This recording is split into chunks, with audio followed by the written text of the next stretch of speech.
Well, it is my pleasure to introduce Kishla Askins, a candidate for the Democratic nomination for Congress. Nebraska's 2nd District, which our very astute audience knows has become one of the most competitive races in America. Well, let's start with your background and why you want to serve in Congress. You're a retired U.S. Navy veteran. By the way, thank you for your service. Oh, thank you. My pleasure. A former Deputy Assistant Secretary of Veterans Affairs. You served in Iraq and Afghanistan, and you were part of the military response for the terrorist attack on the USS Cole. Fascinating. You stated in your introduction that your experiences on the battlefield, caring for the men and women who fought to keep us safe, has shaped every aspect of your life. Fill in what I've missed in that brief introduction. And then I guess my first question, how does your extensive military experience prepare you to serve in Congress?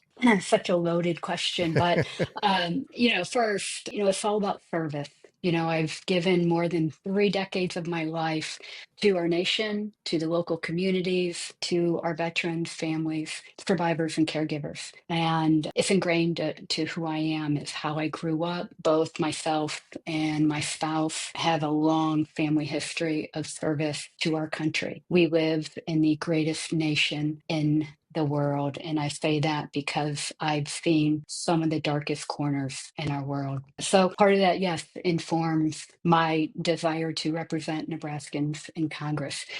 Getting back to the why, practicing emergency medicine in combat, also during humanitarian assistance, disaster relief, day to day. And then also, as you pointed out, I was part of the battle group that was deployed when the USS Cole was bombed in Yemen. And so through all of that, I couldn't save everyone. That weight I carry every single day. I don't want to forget. I can't forget because it's a little bit different in the military when you're taking care of the men and women that are your Marines, your sailors, and the next time you see them, they're on your table and you're trying to save their life.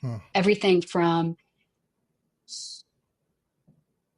a Marine having his wife and children's names on his heart tattooed because no matter where he went, he wanted them to be close to heart. There are patients that will stay with me my entire life. And that's what shaped my desire to go to the US Senate to impact more than one patient at a time, but millions. To go to the Pentagon where I could shape policy and work at the highest levels of government and national security. To go to the Department of Veteran Affairs and take care of those men and women that may have not come back whole, the sacrifices that the families make, and the caregivers and survivors. So purpose is what drives me every single day. With that, you don't get deterred at the noise.